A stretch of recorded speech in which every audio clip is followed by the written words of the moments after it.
Барлықтарыңызға сәлем. Бүгін 24 тамыз күніне болжам. Бүгінгі күнде шашқайдырғы оңаша емес, бірақ жол жүргенде бір тілектеріңіз орындалады деп көрсетеді. Бірақ сонда да абай болыңыздар. Өйткені огненное наказание айы. Авария көп болуы мүмкін, машинаға қатысты бір мәселелер, дөңгелегін абайлап, жолда абайлап жүресіздер ғой.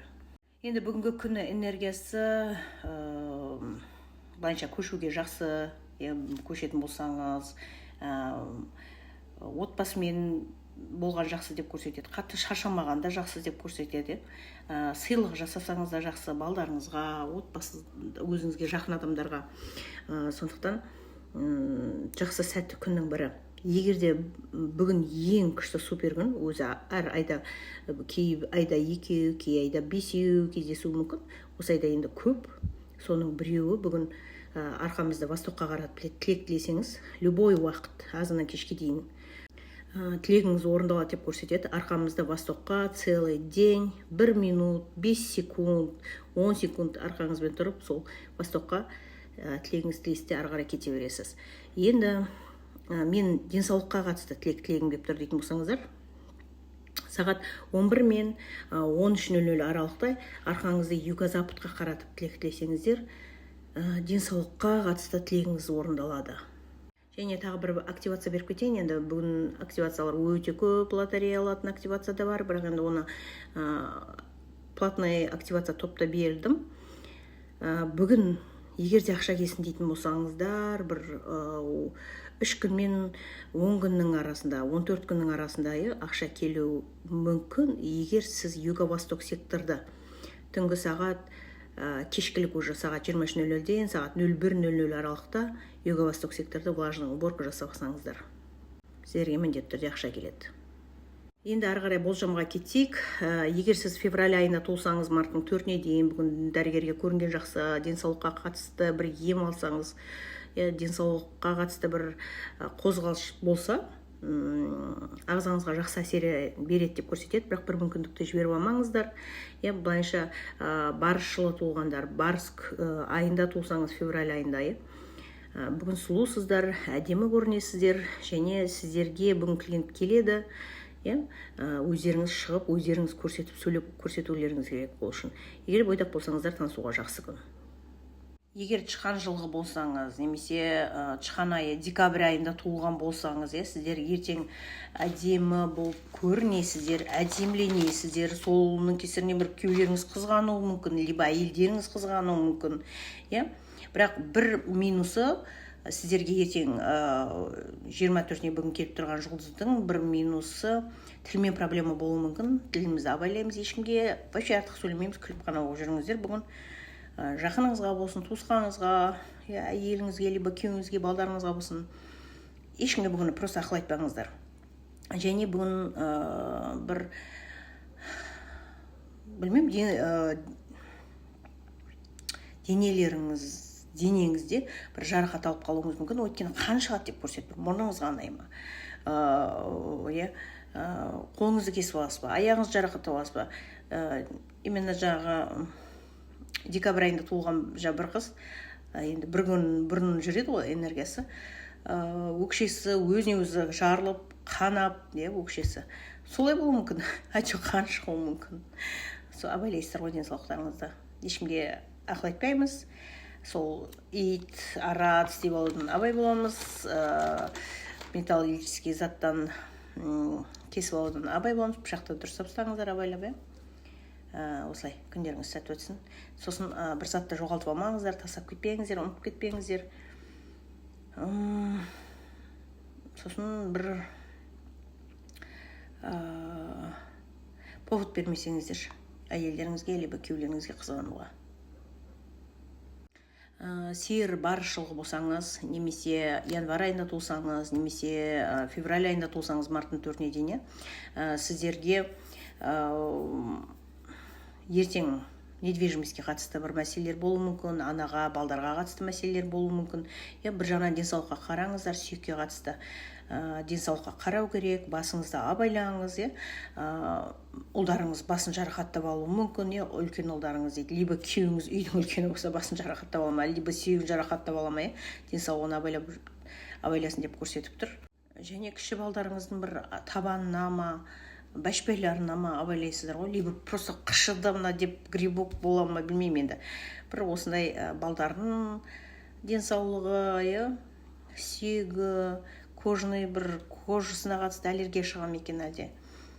Және үйдің үлкендерінің денсаулығына қараңыздар деп көрсетеді. Именно осы жұлдыз келген кезде біздің жақынымыз үйінің үлкендері ауырып қалып, сол недвижимость мәселесін ойластырған. Ауырып қалса, бұл недвижимость не қалады екенбіз атындағы деген сияқты бір сондай документтермен жүгіреміз ау, либо просто ойлап қоясыздар ма. Сондай бір мәселелер, сондай жұлдыздар шығып тұр сіздерге. Күндеріңіз сәтті өтсін. Қоян жылғылар, немесе март айында туылсаңыздар, сіздерге 24 тамыз күні балдарыңыз сүйкімді бол, саған сондай ақылды, ақшаны жаратқысы келмейді, әке шешесін ойлап тұр деп балдарыңызбен мақтануыңыз мүмкін. Либо просто ойлап қоя саласыздар ма сондай балдарыңызды ақылды екенін. Және сіздерге бір ақша табуға жақсы мүмкіндік келеді дейді. Сол мүмкіндікті де қараңыздар ертең. Бірақ өрт, тоқтан, эмоциядан тез ашуланып бір ұрсып қалудан абай болыңыздар.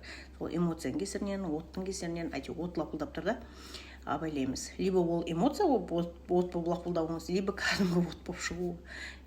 Абайлайсыздар ғой. Күндеріңіз сәтті өтсін. Бірақ ертең қояндарға бір қуанышты жаңалық болуы мүмкін. Либо тойға барасыздар ма, либо концертке барасыздар ма, либо қонақтар келе ма. Сондай бір қонақтар келуі мүмкін. Осыны айтуға ұмытып кетіппін, айтпақшы. Осы ойден басқа жоқ. Енді ұлу жылы туылған болсаңыз, немесе жылан жылғы туылған болсаңыз, немесе апрель айында туылсаңыз, немесе май айында туылсаңыз, ертең 24 тамыз күні сіздерге білімділік жұлдызы келіп тұр, өзіңіздің санаңыз арқылы, біліміңіз арқылы абыройыңыз артады деп көрсетеді. Бір жағынан әдеміленесіздер, бір әдемі киініп көрінгіңіз келе ма, бір жағынан білімділігіңізді көрсетесіздер деп көрсетеді. Бірақ бір минус ма, әлде плюс ма, сіздің секретіңізді біліп қою мүмкін, либо сіз біреудің секретін біліп қоюыңыз мүмкін. Осылай секреттер ашылады. Қандай секреттер ашылады екен? Күндеріңіз сәтті өтсін. Жылқы жылы туылған болсаңыз, немесе июнь айында туылған болсаңыз, шілденің 7-сіне дейін сіздерге 24 тамыз күні тілегіңіз орындалады, адамдардан көмек сұраңыз, міндетті түрде беріледі, өзіңізде көмек беріңіз деп көрсетеді. Бір жағынан періштеңіз қасыңызда, тілек тілесеңіз міндетті түрде орындалады деп көрсетеді. Енді бірақ ертеңгі күн сіздерде шамалы конфликт, қыздар, 24 тамыз күні, мына бір күн бұрын салып отқасын, ертең деп жатым, конфликтный болуы мүмкін. Именно балдарыңызбен әкенің арасында, либо сізбен сіздің әкеңіз арасында ма, баламен әкенің арасында, либо бауырларыңыз әкеңізбен ба, либо күйеуіңіз өз әкесімен ба, либо күйеуіңіз балдарыңызбен ба. Осындай бір конфликт болуы мүмкін. Балдары айтқанын істемейді, тілей алмайды деген сияқты сондай баламен әкенің арасында конфликт. Именно әшейін дәл осылай күнде жүр ғой бұл бала, бұрыннан сондайсын бірінші рет көріп қалдың ба деп күйеуіңізге сөйлеуіңіз мүмкін. Сондай бір қырсықтық, сондай папасы жағынан қырсықтық болып, конфликт болуы мүмкін. Күндеріңіз жақсы өтсін, сәттілік сұраңыздар, тілек тілеңіздер, міндетті түрде орындалады. Қой жылғы болсаңыз, немесе мешін жылғы болсаңыз, немесе шілде айында туылған болсаңыз, немесе август айында туылған болсаңыз, сентябрьдің 7-сіне дейін сіздерге арналады бұл болжам. Сіздерге ертең, қыздар, 24 тамыз күні ешек болып жұмыс істесең, жақсы ақша келеді деп көрсетеді. Главное, жұмыс жаса, еңбегің ақталады деп. Енді именно бүгін бір недвижимость алуға, недвижимостьке қатысты бір жақсы мүмкіндіктер болады. Сонымен қатысты жүгіресіздер ме әлде, либо әйел адам мамаңыздан недвижимость қала ма, либо атыңызға аударып берем дей ма, алып беруге көмектесем дей ма үйге. Және біреудің секретіне біліп қоюыңыз мүмкін. Үлкен әйелмен мынау бала жас, ана үйленейін деп жатқан қыздың жасы үлкен екен дейсіз бе, әлде жүріп жатқан қыздың жасы үлкен екен дейсіз бе? Әйтеуір жасы үлкен қызбен мына бала жас қой, либо жас кіші ғой деген сияқты нәрсе болуы мүмкін. Соны біліп қойасыз ба, соған өзіңіз осылай айтасыз ба, либо сізге айтуы мүмкін, оны не істейсің өзіңнен кіші қылып деген сияқты. Либо ер жігіт болсаңыз, сен жас көрінесің ғой, ана қыз деген жасы үлкен сияқты ғой деген сияқты айтуы мүмкін. Бірақ не де жұмыске жақсы күн жіберіп алмаймыз, барынша соған еңбектенеміз. Просто жұмыс істеп еңбектенген өзіне жақсы ақшаға энергия келеді, сондықтан жіберіп алмаңыздар. Бұл күнді барынша еңбектеніңіздер. Тауық жылғы болсаңыз, немесе сентябрь айында туылған болсаңыз, 24 тамыз күні сіздерге бір тойға барып, арақ ішіп қойып жүрмеңіздер. Әйтеуір либо алкогольге, либо просто бас ауруы мүмкін деп көрсетеді. Либо просто мигрень ба, металлический заттан абай боламыз, темір заттан қолдарыңызды, бір денеңізді жарақаттап алмаңыз, өйткені қан шығуы мүмкін деп көрсетіп тұр, жаңа Серме Барысқа айтқандай. Енді сіздерге бір жағынан энергияның минус жағы үйдегі әйел мен әйелдердің бір кеспей қалушылығы. Либо әйеліңізбен мамаңыз ба, либо біреулер туралы естейсіз ба, бір үйде тұрып екеуінің сондай кеспей қалуын, либо өзіңіз көзіңізбен көресіз ба, либо өзіңіз ұрсып қаласыз ба, әйел адам болсаңыз, абайлайсыздар ғой, ешкіммен конфликтке келмеуге тырысыңыздар, ұзаққа созылуы мүмкін әңгіме қылып. Сондықтан позитивте болып, осыдан айналып шығыңыздар. Ит жылғы болсаңыз, немесе доңыз жылғы болсаңыз, немесе октябрь айында туылсаңыз, немесе ноябрь айында туылсаңыз, декабрьдің 5-іне дейін, 5-6-сына дейін сіздерге арналады. 24 тамыз күні сіздерге сол машинадан абайлап жүр, жолдан абайлап жүр, машина айдайтын болса, өзінің машинаны абайлап айда деп көрсетеді. Және бір аяққа қатысты жарақат алып қалуы мүмкін деп көрсетеді. Немесе балдарыңызға үйдің үлкен ұлына бір аяқ киімді тарғып алып, аяқ киімім қысты, аяғымды ауыртты деп ақсаңдап қала ма, либо аяғымды ұрып ала ма. Әйтеуір үлкен ұлды да көрсетіп тұр үйіңіздің. Өзіңіздің ұлыңыз ба, әлде өзіңіздің бауырыңыз үлкені ма, либо күйеуіңіз үйдің үлкені ма, сосын аяғына байласын деп тұр. Енді әркімге әртүрлі. Сондықтан денсаулыққа қараймыз. Осы тез болмады, тез асығыз, үсігіз сол именно тез болу керек, тез жасау керек дегеннің кесірінен болуы мүмкін осы нәрселер. Асықпаймыз, аптықпаймыз, ертең барынша салмақты боламыз.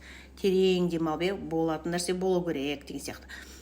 Асықпаймыз деп өздеріңіз тынышталдыруларыңыз керек. Және қызыл бір киім киіп алыңыздар, немесе қызыл зат жеп алыңыздар, помидор, алма, қып-қызыл қолдарыңызға ұстап жүрсеңіздер. Күндеріңіз сәтті өтсін, жақсы тілек тілеп, әрқашан тілек қабыл адам болыңыздар, барлығы жақсы болады.